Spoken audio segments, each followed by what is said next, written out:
Hello and welcome back to the Cyber Resiliency Summit. Continuing coverage here with a great guest today. I'll introduce him in a second. My name is Christophe Bertrand. I'm a principal analyst here at theCUBE Research. And today I have our friend Craig from Portland. Craig, tell us about what you do, and I'm very curious about some of the data challenges you have. But let's get started with who you are and what you do. Hi, Christopher. Craig Risien. I'm the project manager of the data center for the Ocean Observatories Initiative. It's located in Corvallis, Oregon, at Oregon State University. I manage a team of a couple of systems administrators, and we operate this data center for this large NSF-funded major facility. Well, let's double click on that because if I understand it correctly, you have 2.8 full-time employees and you have to manage this infrastructure, and we'll talk about cyber resilience. But tell us about the organization itself, because the observatories is not just the one organization. It really relies on a number of university and other partnerships. Right, yes, it's a collaboration between Oregon State University, the University of Washington, and Woods Hole Oceanographic.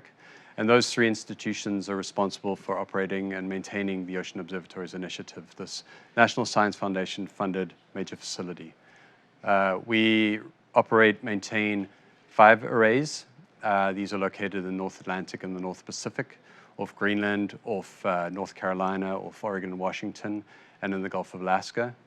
And each one of those arrays contains fixed and mobile platforms, and we attach hundreds of sensors to those platforms. And we've been doing this for about 10 years now, and those data are gathered. They measure all sorts of physics, biology, chemistry, geophysics in the ocean and the sea floor.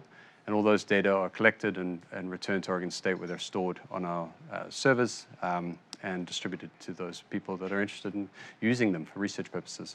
Right, so what's interesting here is we have a number of viewers who are enterprise customers, maybe very large global organizations, but you are actually a global organization by virtue of what you do. And you collect data that is very diverse in its nature, in its sort of volume as well. Can you walk us through maybe some of the data types and challenges that you see with the data? Obviously, volcanoes are involved, yes. Sensors are involved, videos are involved. Right. So let's talk about the nature of the workflows, and then we'll talk a little bit more about the protection piece of it. Sure. Yes, we have hundreds of instruments attached to all these different platforms, and those platforms include underwater gliders, the profiling systems, benthic platforms attached to the seafloor. And so we collect, as you mentioned, we've got an HD camera data for an HD camera, for example, that's pointed at a hydrothermal vent system that's a part of the Wanafuka Ridge. So that's located about 500 kilometers west of Cannon Beach. It's a very active volcano, active seamount. There's a number of other instruments that are part of that array, measuring all sorts of things. We've got hydrophone data, so measuring sound. We've got instruments measuring chemistry, ocean temperatures, velocities, these sorts of things. We've got still cameras. Other parts of the arrays, like off North Carolina, off Greenland, similar infrastructure. So we have instruments that are measuring dissolved oxygen and pH and wind velocity and precipitation. So it's a massive variety of instrumentation out there collecting all this information. Some of the data sets are very large. The HD camera, for example, collects 11, 12 terabytes a month. We have bioacoustic sonars that also gather a lot of data, as do the hydrophones. We have very simple time series, so a temperature time series, for example, which tends to be a little small, or a lot smaller than an HD camera. And we have in total on disk right now close to 2.8 petabytes. So, it's a lot of data, and we're generating 20 to 25 terabytes a month. And we've been doing this for 10 years, so we have a lot that we've collected, and the program is supposed to run for another 20 years. So that is something that we think a lot about. Like, how do we do this going forward? Right, and so I want to break this down further, because you've covered actually a lot of ground, or underground in this case, pun intended, here, because, okay, so the time series, the sensor data, I understand, that's reasonably straightforward. It's a lot of data points, probably not that much data in terms of collection. It's just a lot of data points. Mm-hmm. HD, yep. and sound, those are very different animals. Right. And I imagine the one challenge you have is that this data sort of has to be pretty much kept forever, right? Because there's an analysis or analytical piece of this that's very critical. The value of what you do, and please correct me if I misunderstood this, but the value of what you do is not just the collection and of course the storage of it. Of course it's the analysis, but the analysis itself evolves over time. The more you collect, the more you can analyze and decipher what's happening, understand and predict. Yep. So you and of course as AI evolves, as the algorithms themselves get optimized, you can go back and rerun sort of the whole analysis through its history. So in a sense, the 2.8 petabytes, I believe you mentioned, well, that's only going to grow given the pace of growth you've identified. But more importantly, it's never really going away, is it? It's never going away. It is absolutely going to grow, as we think about 4K cameras or, instruments that sample more frequently or they can sample more frequencies. These sorts of things are going to certainly grow our data store over the coming decades. Part of our requirements is to maintain this data store for the entire duration of the program. So we will be storing up to 30 years worth of data, and we can't delete anything. We keep everything. And we don't make any money out of these data, right? We're giving them away. And so that's part of the calculation in trying to figure out the storage. As we grow the storage, as we grow the protection piece of these data, because we have to be able to protect them. It's not enough to just store them. We certainly have to protect them. And so how do you do that when you have petabytes of data? Right, so that was going to be one of my questions here in terms of how do you make sure the data is always available? Clearly, your initiative is very key. You have a number of external clients. You're on I would imagine, a reasonably fixed budget, it being a public sort of construct. So you have to manage things pretty closely, and you have to predict what is essentially the only prediction we have here is that there will be more data. So that's the only prediction of the future. Can't really predict. Statistically, that's the only thing we can predict. Yes. But clearly, you have this combination. So, tell me more about that. Tell me about how you make the data more available, or how do you ensure it's always available, because it's very key to keep it and maintain it. Yeah, so we just were funded for another 5 years. We're going into our second year now. So we got $220 million. The data center that I am the project manager for is a small piece of that. We had about $10 million to build a new data center. And so we certainly were on a fixed budget, and we had to think a lot about how to store these data and what our storage needs were going to be for at least the next 5 years. So we have to be able to do this through the end of 2028. We haven't started the process. I can get to that in a minute, to think about the next 5 years, what the storage looks like for that. But we went through a very careful planning process with the Dell team. It took us about 18 months, and the storage was a significant part of that, along with the cybersecurity and the resiliency part, the protection part. And we were on a fixed budget. The Dell team was able to take that and deliver a complete solution that met all of our requirements, including the storage requirements. So, we were able to put together a PowerScale NAS storage system that will certainly, based on current sampling rates and the current instruments that we have in the water, plus a little extra buffer there, it'll cover us for the next 5 years. I'm confident of that. And in 18 months to 2 years, we're going to start this process all over again. And that's when we're really going to have to start to think about, well, what do we do through 2034?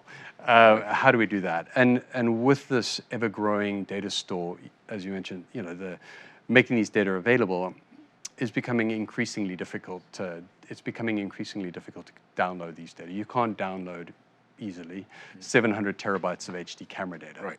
And so we've actually put in place, we have a cluster of PowerEdge servers now and a Jupyter Hub system, which allows our users to log in to our system. It's not quite HPC, but it allows somebody to log in and actually do some data processing local to the data, using our hardware. And so we've started that process now as we have collected 700 terabytes of HD cameras. We've collected hundreds and hundreds of terabytes of hydrophone data. We've started to think, and we've just added some GPUs. We've started to think about how can you process those data locally, on-prem.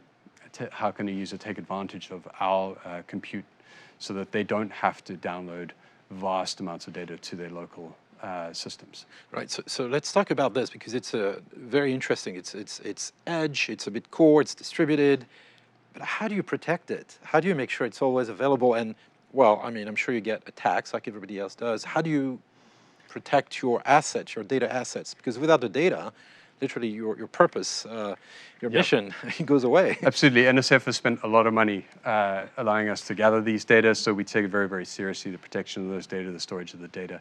When we went into the planning process a couple of years ago with the Dell team, this was a core piece of that. Originally, we were using an ML3 tape library. As you'd mentioned earlier, we've got a pretty small team, and I was the one who was swapping tapes and having to monitor this, and it just wasn't, it didn't work for us. And so we worked really hard to come up with a solution that would allow us to write these data to tape at the Texas Advanced Compute Center, so we can let them take care of that. What we were going to do was put these data on disk with an elastic cloud storage cluster that we have at a remote location, and we were able to work with Link Oregon, and basically now we're able to copy our data store out to this remote location every day. We're using a Superna product, Golden Copy. And there's a peace of mind, you know, we've set this up now, we can basically forget it, it just works, we don't have to worry about it too much. When we were pushing the data out to this remote location, we were pushing data at 60 gigabits a second. We were able to push 2 petabytes in a matter of a day or two. It was amazing. People were very excited at Oregon State. Nobody had used this infrastructure, this Link Oregon infrastructure in this way before. And basically what that meant was that if we have an issue in Corvallis in our data center, we feel confident that we'll be able to pull those data back once we get the hardware in place, once we replace any NAS drive or something. If there's a natural disaster, we'll be able to pull those data back from that remote location really, really quickly and recover really, really quickly. We also copy our virtual machines. We've got hundreds of virtual machines running in our system. We copy those out there. The other component to this was a data domain, the PowerProtect data domain that we have in place to protect our a second copy of our virtual machines. And associated with that is a cyber recovery vault, providing that extra layer of protection. And so there we were able to work with the CyberSense is running and really protect our virtual machines, which are a critical part of the data are very, very important. But our virtual machines and our servers are as important. Right. So if you break this down a little further, I'm very interested in how you've designed the sort of the resiliency environment, and specifically, what in the Dell partnership did you actually select more specifically as a key differentiator, or if I were to step back, as you were writing the RFP, what areas did you expect the vendors you looked at to serve, and what made Dell different and really allowed you to make this decision? Yeah, I mean, honestly, it wasn't a difficult decision. We started working with the Dell team in Oregon in 2020 when we built our first data center. They were able to develop a complete solution for us, and manage these third-party vendors, bring in Palo Alto, bring in Superna. And so we had, from the solutions architect and the engineers for all these different technologies that were brought to bear, so the storage, the servers, the compute with the VX Rails that we run, we were able to work with Dell and this extended team to really come up with a solution. They very much understood our budget, and our account exec, James Austin, was able to manage this team and have everybody working. It was a very, very successful process. And again, they were able to develop this complete solution. We were able to analyze using live optics, our original data center, and get a very good sense of what we needed to tailor and optimize the second data center that we built. In fact, we made some changes. We migrated from the former data center that was at Rutgers University. And we weren't exactly sure what we needed. And so we overbuilt some of our solutions. And so we were able to tailor and optimize things in this, we call it the OOI 2.5 data center. We were able to tailor and optimize things using some of the Dell technologies like live optics and these sorts of things. And so it was just this complete package. Once we'd gone through the procurement process, which involved the Dell Financial Services. They were able to come up with a financial plan for us, which was critical to our success. Money matters, yes. Yes, absolutely. Without the financial services group, we wouldn't have been able to make this work. The TLA group, the Transformational License Agreement, is an important part.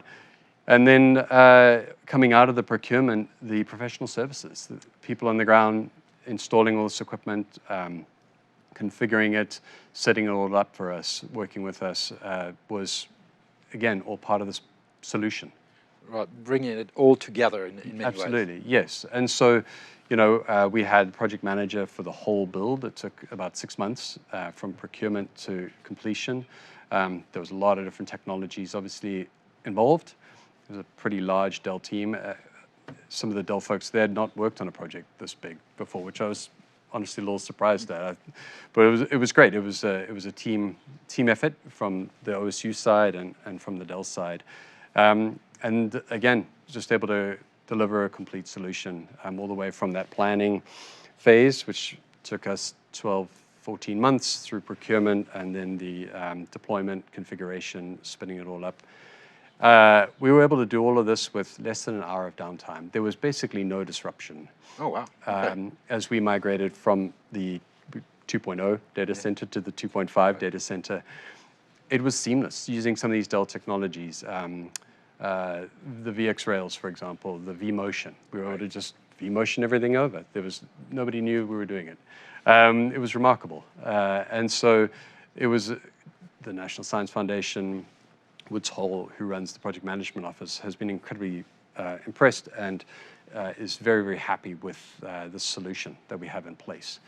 Because there wasn't really any disruption. We just carried on. And now we just have more storage, more compute, and we can operate for another 5 years. Right, so let's talk about how we keep this going then with resiliency. So I'm curious, have you leveraged, for example, the NIST model as you were building the resiliency in the infrastructure? Was that a factor for you? Is it useful? Yeah, we are in the process of really developing our cybersecurity program for the whole OOI.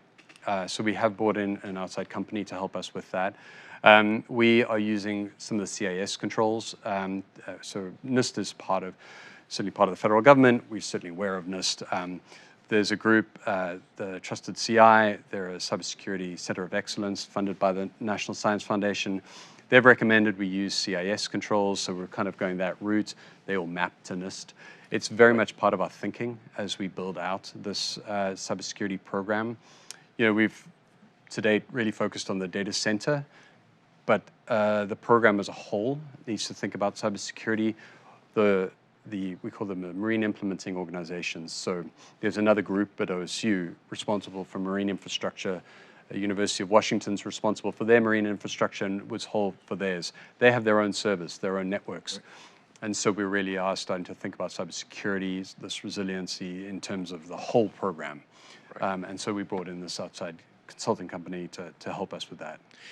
Do you see your implementation becoming a sort of standard or a norm that could be applied to others? And I'm sure there are other universities or public type of environments that are doing something similar to you. Maybe it's different type of sensing, could be actually on land, but I'm looking at this and thinking, well, this has to be reusable. This has to be something that others can also leverage, whether they're doing full HPC workflows or just collecting critical data from a bunch of areas. Yeah, I'd like to think so.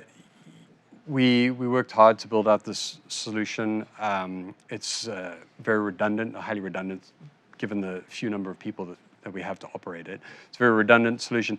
I do think there are other major facilities. These are National Science Foundation funded organizations that are looking for LIGO is looking for gravitational waves. IceCube is looking for neutrinos. I do think there are plenty of telescopes looking at galaxies and the sun, etc.